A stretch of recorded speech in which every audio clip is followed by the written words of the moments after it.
did such a good job. I think that was his very first shoot. And they had to shoot a golf course, right? And they had to make it look like an expensive golf course. So they find this golf course that's willing to work with them, not realizing they're going to blow half of it up, I guess. But what the bad part about this movie was, I watched a documentary on it, and he was talking, and he said, okay, so we're shooting this in the 80s, right?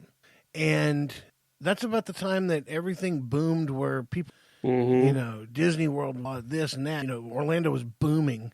And so that's where this was shot. But the airport was directly south or directly north of the golf course.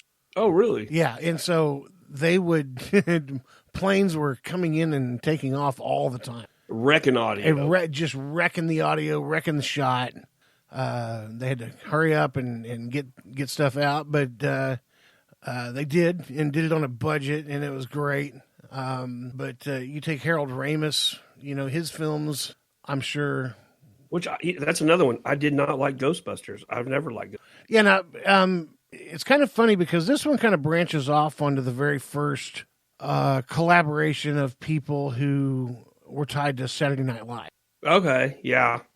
Right, because you had Brian Doyle Murray, who's Bill Murray's brother, and he was a writer for Saturday Night Live. I'm trying to look up a little bit here. And, I got a little trivia for you about that. You know who was never an official cast member of Saturday Night Live, but was on it all the time? Steve Martin. He was never an official cast member? Never. He used to go down there and just hang out, and they would throw him in skits. All right, here you go. Ghostbusters, Ghostbusters 2. Here's one I did not know that was a Ramis film. God dang it. Stripes. Oh, I knew that. That's a classic, too. Goldie Hawn. Yeah. No. Was that Goldie Hawn? Bill Murray, Harold Ramis. That was just them, right? Right, but now here's the tie-in to our last subject was National Lampoon's Vacation wasn't directed by one guy. Oh, Who no. was it? It was directed by two. Ramis and... Yep. So there's the tie between the two as far as being... That makes you wonder how much influence Ramis' style had from... What's his face? Well, yeah, and think again about the second class of people that came out of Saturday Night Live. You wouldn't have... You're talking like Eddie Murphy? Well, even further than that. Well, I'm talking Will Ferrell. Yeah. Jimmy Fallon. Nah, what's the Jew's name? Who? The Jew. What's his freaking name? I got Mad Cow. He has curly black hair. He's really bad with a golf club. The Jew? He liked hockey better. Oh, Adam Sandler. Adam Sandler, that guy, yeah. The Jew. I was too far back. I was in another time zone. We're actually going a little bit long on this one. One last thing before we go. Man, the absolute blow up over the 42 car has just blew my mind. Poor Larson, man. He's lost everything. Are they still saying an indefinite suspension? Well, he got fired by Chip Ganassi. All his sponsors fired. Did you hear it? Did you hear him use it? You did?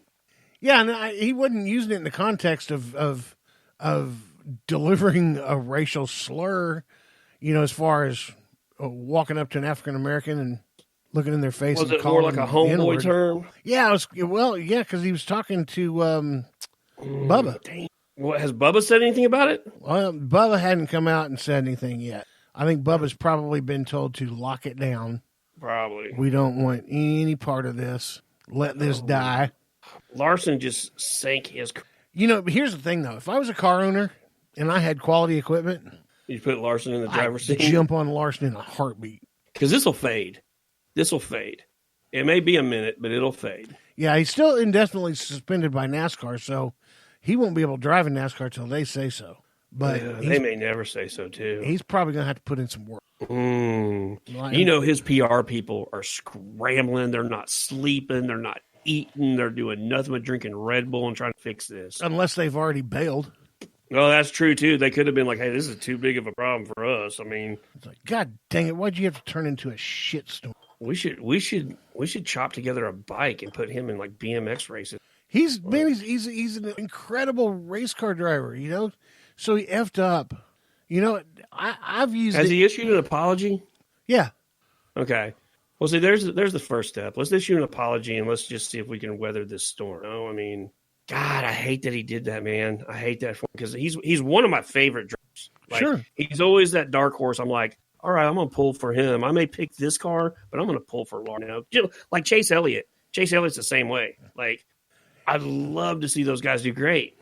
Well, if you have a racetrack where they drive around by the wall like Darlington or Homestead, I'm taking Larson for sure.